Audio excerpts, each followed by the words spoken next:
রাধে রাধে বন্ধুরা, আশা করি তোমরা সবাই ভালো আছো। আমিও ভালো আছি। আজ রান্না বান্না নিয়ে চলে এলাম। আজকে কি কি রান্না করছি তোমরা পুরো ভিডিওটা দেখো, একটু স্কিপ করো না। প্রথমে আজকে রান্নার জন্য কিছু শাক কেটে নেব। আর আমাদের বাগানে দেখো কিভাবে গাছ পড়েছে। এবার কিন্তু সেভাবে ঝড় হয়নি, তো ঝড় হয়নি তবুও গাছপালা কিন্তু এবার বাগানে প্রচুর ভেঙেছে।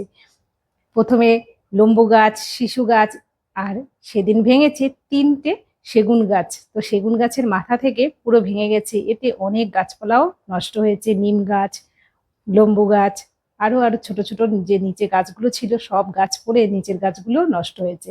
আর দেখো এই বাগানে আমি লাগিয়েছিলাম পুঁই শাক গাছ, চাল কুমড়ো গাছ, সব গাছই কিন্তু এই ঝড়ে একদম ছিঁড়ে একদম ছন্ন ভন্ন হয়ে গেছে।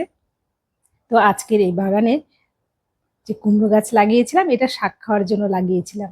তো শাক আজকে করব, তাই কুমড়ো শাক কাটতে চলে এসেছি। কুমড়ো শাকটা দেখো কিভাবে চারিদিকে ছড়িয়েছে আর পুরো গাছের উপরে উঠে যাচ্ছে। এই যে লেবু গাছটা, লেবু গাছটার উপরেও কুমড়ো শাক উঠে গেছে।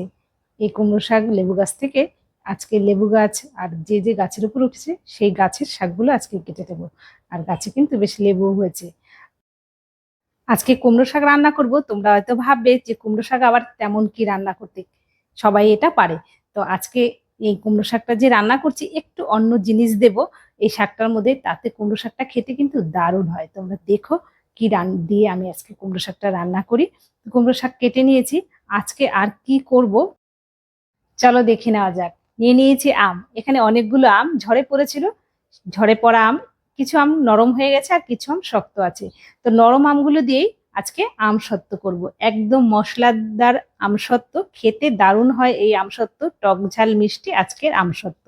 আমগুলো একটু বড় বড় করে কেটে নিচ্ছি, যেমন ইচ্ছা হয় তেমন ভাবে কেটে নিতে পারো।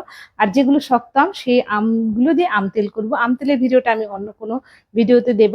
আর কেটে নিচ্ছি কুমড়ো শাক। কুমড়ো শাকটা এভাবে দায়ের আমি মাথা দিয়ে বা হাত দিয়ে যেভাবে হোক একটু সরু সরু করে কেটে নিতে হবে কুমড়ো শাক। মাঝখান দিয়ে দা দিয়ে কাটবো না, একটু লম্বা লম্বা সরু সরু করে আজকে কুমড়ো শাকটা কেটে নিচ্ছি। আর একদিকে কড়াতে জল দিয়ে দিলাম, জল দিয়ে আমটা দিয়ে দিলাম। আমটা সেদ্ধ করে নেব। এখানে পরিমাণ মতো একটু লবণ দিয়ে দিয়েছি আর নেড়ে চেড়ে একটু ঢেকে দিচ্ছি, তাতে তাড়াতাড়ি আমটা সেদ্ধ হয়ে যাবে। আর আরেকদিকে কড়াতে দিয়ে দিয়েছি বেশি করে শুকনো লঙ্কা। তো যেহেতু আমসত্ত্ব কিন্তু এখানে অনেকটা হবে, অনেকগুলো আম সেদ্ধ করতে বসিয়েছি, তাই লঙ্কাটাও বেশি লাগবে। টক ঝাল মিষ্টি আমসত্ত্ব। শুকনো লঙ্কাটা নেড়ে চেড়ে ভেজে নামিয়ে নিয়ে কড়াতে দিয়ে দিলাম 3 টেবিল চামচ জিরে আর 4 টেবিল চামচ ধনিয়া। বারবার নেড়ে একটু হালকা করে ভেজে নিয়েছি। মশলাটা যেন খুব বেশি ভাজা না হয়ে যায় সেদিকে খেয়াল রাখতে হবে। ভেজে নামিয়ে নিয়ে এদিকে আমটাও সেদ্ধ হয়ে গেছে, আমটা নামিয়ে ঠান্ডা করতে দিয়ে দিয়েছি। এবার কুমড়ো শাকটা কেটে ভালো করে ধুয়ে নিয়েছি। যেহেতু এখন বর্ষা মানে বৃষ্টি হচ্ছে, তাই কুমড়ো শাকে অনেক কিন্তু বালি থাকে। খুব ভালো করে জলটা বারবার পাল্টে শাকটা ধুয়ে এখানে শাককে একটু আলু দেব। তো আলু দিয়ে লবণ দিয়ে একটু জল দিয়ে কুমড়ো শাকটা সেদ্ধ করতে বসিয়ে দিলাম। আর আর যে মশলাটা ভেজে রেখেছিলাম মিক্সিতে, এটা পেস্ট করে নিচ্ছি। একদম কিন্তু দানা দানা করে পেস্ট করছি। এটা একদম মিহি করলে এটা খেতে ভালো লাগবে না, তো একটু দানা থাকলে মুখে পড়লে এটা খেতে ভালো লাগবে। আর আমটা যে সেদ্ধ করে রেখেছিলাম আমটা ঠান্ডা হয়ে গেছে, এবার মিক্সিতে দিয়ে একদম মিহি পেস্ট করে নিয়েছি। আর একটা ছাঁকনি দিয়ে সেঁকে নিলাম, এতে আমের কোনো আঁশ থাকবে না। আর আমসত্ত্বটা দেখতেও যেমন ভালো লাগবে, খেতেও ভালো লাগবে। পেস্ট করার ফাঁকেই শাকটাও রান্না করে নিচ্ছি। কড়াতে সর্ষের তেল দিয়ে ফোড়নে দিয়েছি শুকনো লঙ্কা, কালো জিরে আর বেশি করে একটু রসুন থেতো করে দিলাম। এবার শাকটা দিয়ে একটু নেড়ে চেড়ে নিয়ে যে গোপন জিনিসটা দেব সেই জিনিসটা হলো ফ্যান আর লবণ আর একটু হলুদ দিয়েছি শাকে।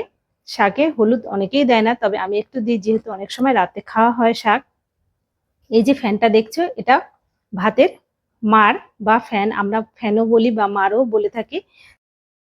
ভাতের এই মাড়টা দিয়ে শাক রান্না করে দেখো বন্ধুরা, খেতে দারুণ হয়।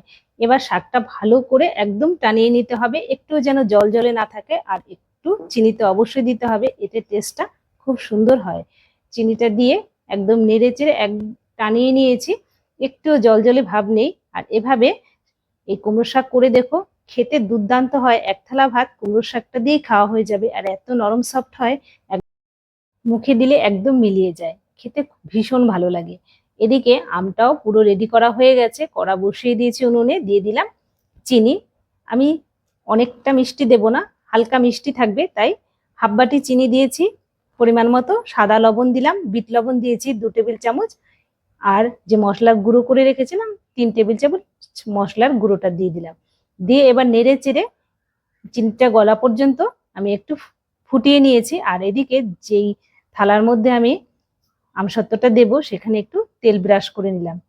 এবার থালার মধ্যে ঢেলে একটু এভাবে চারিদিকে ছড়িয়ে নিয়েছি, আর একটু ট্যাপ ট্যাপ করে নিয়েছি, যাতে ভেতরে হাওয়া থাকলে মানে বাতাসটা থাকলে বেরিয়ে যাবে।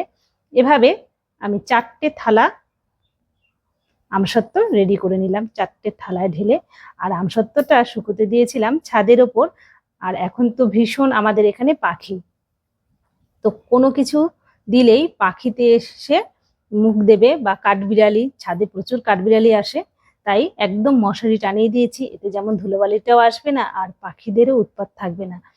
তো এভাবে আমসত্ত্বটা 2 দিন শুকোনোর পর তোমাদের দেখাচ্ছি।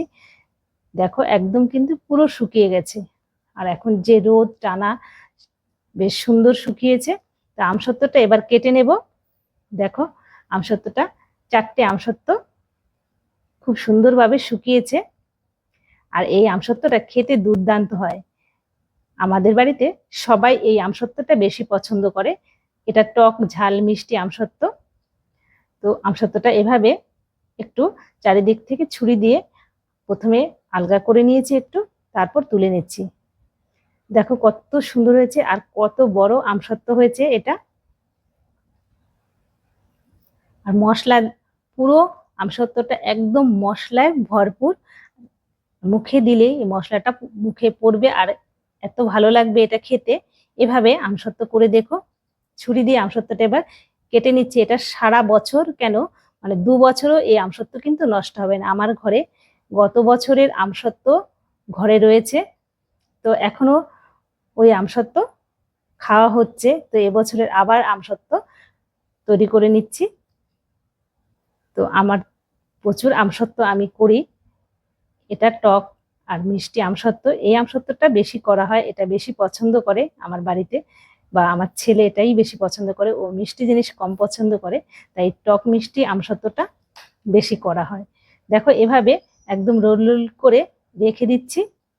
এটা বয়মে ভরে বাইরে রেখে দিলেও কিন্তু নষ্ট হবে না। আর কিছুটা আমসত্ত্ব একটু নিমকির মতো করে কেটে নিচ্ছি, একদম লজেন্সের মতো। এই পিসগুলো যে কোনো সময় কিন্তু একটা হাতে নিয়ে খেতে বেশ ভালোই লাগবে। তো তোমাদের একটু সাজিয়ে দেখাচ্ছি। এভাবে মশলাদার আমসত্ত্ব করে দেখো, খেতে দুর্দান্ত হয়। তোমাদের কেমন লাগলো এই পুরো ভিডিওটা একটু জানিও, লাইক করো।